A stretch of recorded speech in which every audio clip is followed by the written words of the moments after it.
This podcast is brought to you by Convo Cloth, the official clothing apparel of the NBC podcast. For the latest apparel, please go to www.nothingButConvos.com. Now, let's get into the latest episode of the NBC podcast with your boy, S. McCann.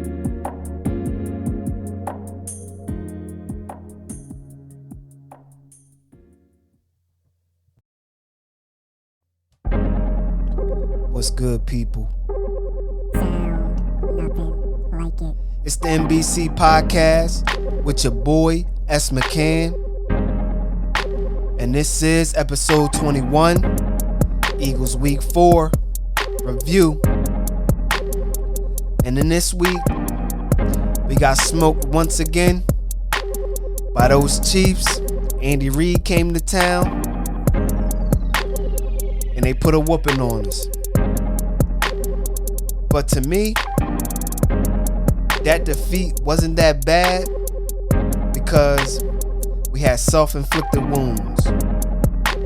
And if we can clean those things up, I think we will have a fighting chance. But that defense was still garbage this week. And so throughout this pod, I break down what the offense did, what the defense did, how the Chiefs won this game, and also an outlook on next week. So, without further ado, let's get it. Week 4, the Philadelphia Eagles played the Kansas City Chiefs. The Chiefs won 42-30. And they put on a clinic running the ball. Andy Reid never runs the ball. He loves to throw the ball. But when you have a defense that has a glaring weakness, you attack that weakness. And that's what they did. They attacked the weakness. And then once we bit on the run, it was just play action. And the play action cooked us just like last week. The Chiefs, Pat Mahomes, he had 5 touchdowns, man. 1 pick. He was 24-30 for 278 yards. And so you see, he really ain't had much yards throwing the ball because the running game was getting him down there and scoring position. And then he did his thing. The Chiefs rushing the ball. Clyde Edwards-Helaire had 14 carries, 102 yards, 7.3 yards a carry. He was doing whatever he wanted when he carried the ball. Darrell Williams, 10 rushes, 42 yards, 4.2 yards a carry, 1 TD. Pat Mahomes, 5 carries, 26 yards, 5.2 yards a carry. Mecole Hardman, 2 carries, 25 yards. 12.5 yards a carry. And that was on them end arounds and all those gadget boys. And then, I guess this was in crunch time or not crunch time, garbage time. Michael Burton, 1 carry, 5 yards. So everybody that touched the ball had a positive yard average against this defense. Receiving the ball, Tyreek Hill was cooking everybody that was on him. But the one person that he was putting in the blender And that person that we talked about last week as well, and I'm like, I thought he was better than that, but he wasn't, was Stevie, whatever his name is, Nelson. Got put in the blender again this week. Tyreek Hill, 11 receptions for 186 yards. 16.9 yards a reception. 3 TDs. Cooking everybody. Kelsey was the next man with the most receptions. And we did a pretty good job on him. 4 receptions, 23 yards, 5.8 yards a reception, which isn't bad. But the main guy that was smoking this was Tyreek Hill. And he opened everything else up. So you had Clyde Edwards-Helaire, 2 receptions, 12 yards, but he had a touchdown. The other tight end got a touchdown. I think it was from a little shovel pass. He got a touchdown. But again, they're attacking the weakest link of our defense. It's either the linebackers or Steven Nelson. And so if we look at the stats, the total yards, it was even throughout the both teams except the rushing yards. The Chiefs had 471 total yards, 271 passing yards, 200 rushing yards, and 7.5 yards per play. 31 first downs, 0 punts. So they were doing their thing, meaning that they were scoring at will. Our stats, total yards, the Eagles, 461 yards total. Passing yards, 358, more than the Chiefs. Rushing yards, 103. The Chiefs outran us 97 yards. And the yards per play was 6.6. We had 30 first downs. They had 31. And we had 0 punts. The penalties, though, that's what hurt us. These penalties hurt us so bad in this game where Jalen Hurts played an excellent game to me. Excellent. The best game I've seen him play throughout his whole career. His stats. He was 32 of 48, 387 yards, 2 TDs, 0 interceptions. That's what I look for in a quarterback. How many interceptions you had? 0. Rushing, Jalen Hurts, 8 carries, 47 yards, 5.9 yards a carry. Our leading ball carrier. That's the one thing that should not happen. Jalen Hurts should not be our leading rusher. I said that last week. Our next leading rusher, Kenneth Gainwell. 3 carries, 31 yards, 10.3 yards a carry, and a TD. Come on, coach. Need to run the ball more. Miles Sanders, 7 carries, 13 yards, 1.9 yards a carry. I don't know what's going on here, but look like Kenneth might be overtaking the spot. I don't know. And then Rager had 1 carry for 12 yards. Let's get back to Jalen Hurts in this game. He was efficient. He wasn't staring down his receiver. He was making good checks, making good reads, running it when he need to, throwing it, dimes all over the place. Dimes. He was throwing dimes. And so our offensive line, an eligible man down the field, got a touchdown called back. So that's one touchdown. Another touchdown to the tight end, I think it was Ertz or Goddard, got called back. Thega Whiteside, offense, pass interference. So that's another touchdown called back. So that's two. During the third quarter, I think, or fourth quarter, one of those quarters, Jalen Hurts threw a dime to Devontae Smith. Devontae Smith was going down the sideline, fighting with the corner. Seemed like to me he got pushed out.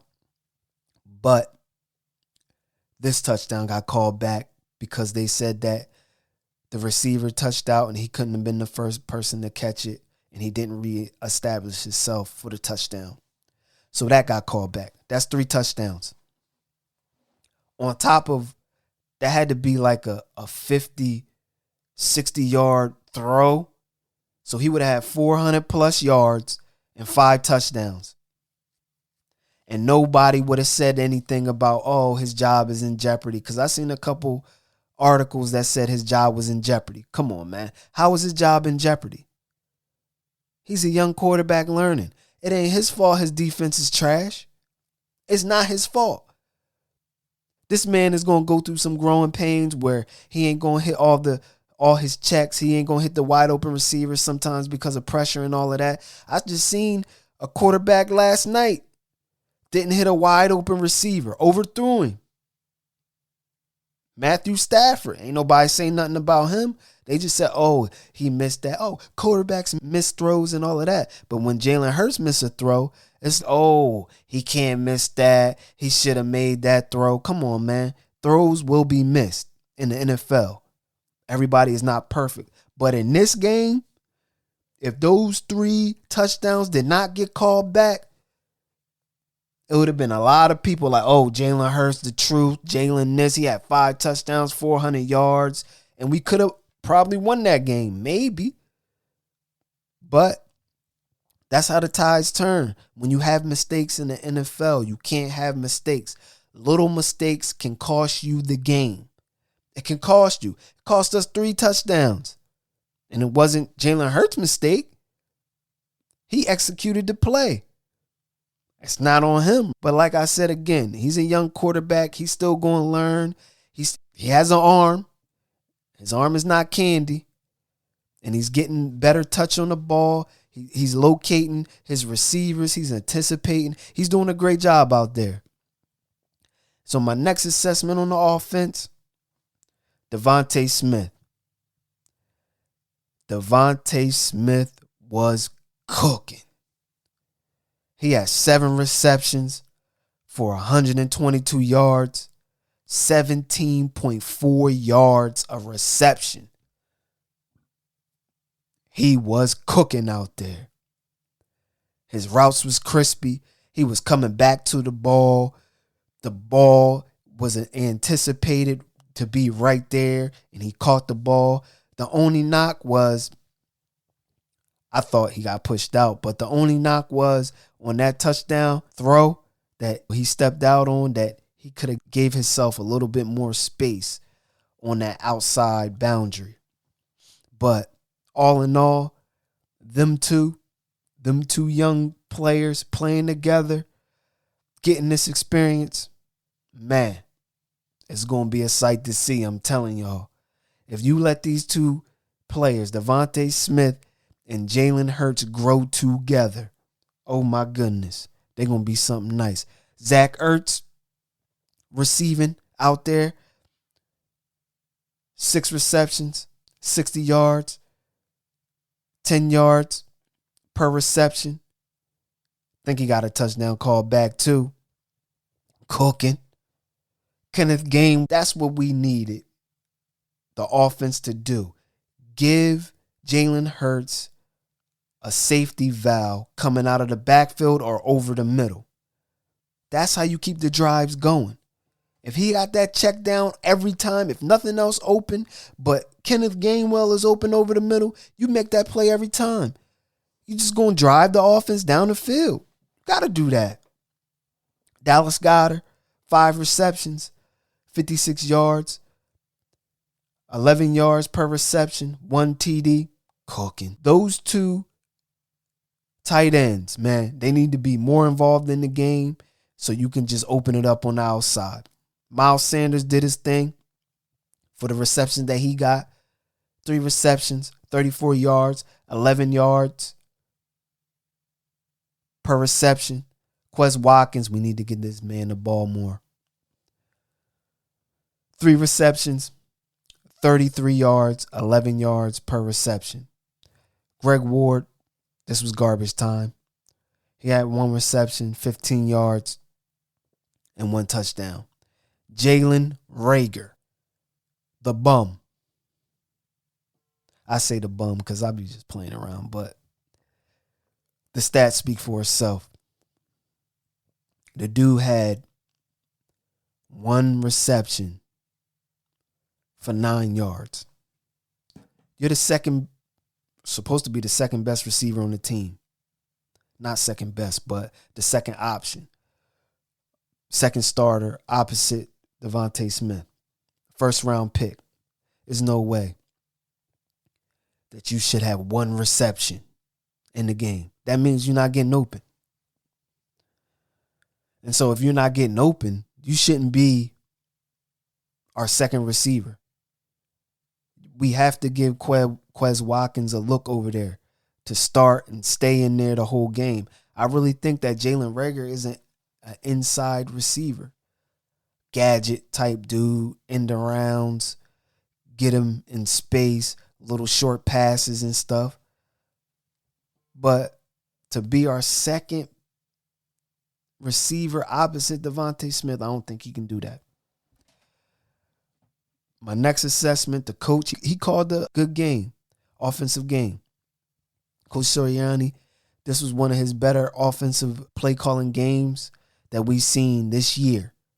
And maybe they're progressing to get better and better each week. That's all you want. Yeah, we didn't get the win, but the positives. He called a good game. That's the positives. He's a young coach. He's going to have some growing pains here and there, but that was a positive. And I liked how he called the game.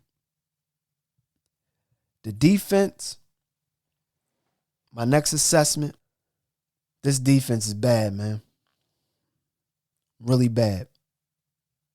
Eric Wilson, like I said last week, scared to tackle. Can't shed blocks, can't do none of that. Alice Singleton, can't do none of that either. Steven Nelson was getting smoked out there. Smoked. If we're trying to have Anthony Harris be out there sticking Tyreek Hill one-on-one, Tyreek gonna win that every time, man. He spun him around. He put him in the blender too. Spun him around. Bomb. Got the TD, but they bit on the play action. That's what happens. Because they thought it was a run. It was like 3rd and 5, 3rd and I don't know what it was. I know it was 3rd down, and they thought it was going to be a run, and they sent a corner blitz or inside corner blitz or whatever. Left Tyreek Hill one-on-one, and he cooked him. Oh, my goodness. Smoked him. And like I said before, our defense is so terrible, linebackers is so terrible, that our highest tackler was Eric Wilson. He had 6 tackles. Who's tackling? You only got 6 tackles in one game? Come on. Alex Singleton, 6 tackles in one game? Our safety, 1 tackle? That mean they were scoring that well. 1 tackle. Come on. You can't tell me that you in the NFL game and you missing tackles or you not tackling and they just scoring on you like that, that's a bad defense. That's not a good defense. Our defense is not good at all. And I just want to go back to the time of possession. They had the ball 30 minutes and 52 seconds. The Chiefs offense. Our time of possession was 29 minutes and 8 seconds. That's even. The game was even, basically, to me. They had 1 turnover. We allowed 3 sacks. They got 1 sack, 0 punts, 30 first downs for us, 31 for them. It was an interesting game to watch, but our defense, we can't hold up. And so if we can't hold up, we're not going to win much games. And so this week, do I think we can beat the Panthers? I don't know. Can we play with the Carolina Panthers? They did all right against Dallas last week. They're hanging with teams. I really don't know. And that's the one scary thing about us is, can we play with these teams? They got a better quarterback this year that they had in the past, minus Cam. Because Cam, when he was the MVP, he was cooking. But they're 3-1. We're 1-3. We're going there at their home. Can we play with them?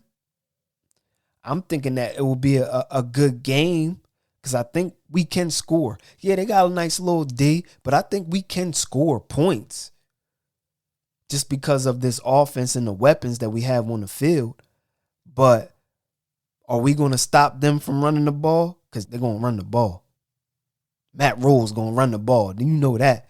And they're going to target Steven Nelson. And so, could we win that game? We could. I'm not going to say if we're going to win it or not because the defense is shaky. I'm hoping that we win so we can just stay afloat.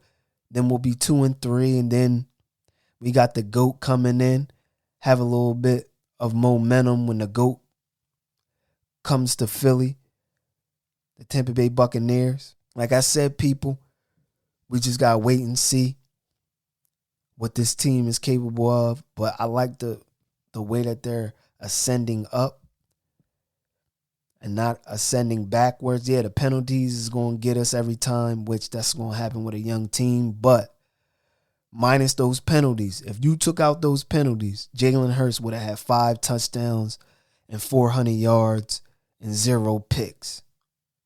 And then he did get a little sloppy with 1 ball that could have been picked off. But minus that, he played a great, excellent game. One of the best games I ever seen this guy play. I'm still an Eagles fan. I bleed green. Fly, Eagles, fly. So that was episode 21. Eagles Week 4 review. And like I said throughout this pod, time's gonna be rough on us Eagles fans. But one thing that we can do as fans is just cheer our team on. This week coming up, we can win this game. I'm not going to say that we should win this game, but we should have a chance. And our defense will not get any better. They will not just automatically stop the run. And so we just going to see us get ran over, continue to get ran over. And so until the next time, people, stay safe, give respect, and show love. 1.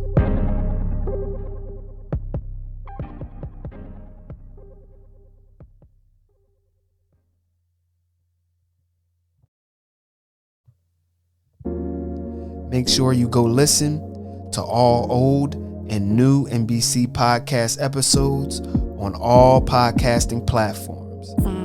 And please go to www.nothingbutconvos.com for the latest apparel.